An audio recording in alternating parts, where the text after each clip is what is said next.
and find her husband's dead body on the floor. To distract her from the pain, Senan takes Abigail and Killian to a spot outside the city with a wonderful view. He explains he and Luke came here all the time when they were kids. That night Connor visits Senan at home, but things get tense when Abigail points out it's a good idea to euthanize the resistant to avoid another outbreak. However, she's in favor of cured rights and thinks they can't be blamed for what they did as zombies since they weren't in control, which makes Connor wonder if she would forgive her husband's killer. Abigail gets upset and leaves the room. Then Senan calls Connor out for lying about the empty houses and announces he's quitting the alliance. The next day, while Senan is taking Killian to school, Cantor visits Abigail under the excuse he must check on the cured's families. After a few routine questions, Cantor begins showing his true colors. He thinks the zombies aren't mindless, that they hunt together as a pack, and communicate with each other to make plans for their killing. Cantor leaves a confidential file for Abigail and asks her to call him if she knows anything. Then he leaves.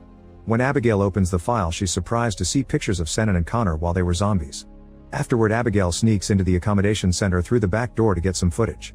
She records 5 cured standing in a circle with their eyes closed as they synchronize their panting. When a cured sees her, Abigail moves to another floor and finds Connor giving a speech to convince more cured to join his rebel cause. Suddenly she's pushed against the wall by the woman who saw her, but Connor stops them before things escalate. Abigail accuses him of being behind the bombings and tells him to stay away from her family, repeating the things Cantor said about hunting as a pack. This makes Connor suspicious since she isn't supposed to know that. On her way out, Abigail notices people following her, probably to get her camera.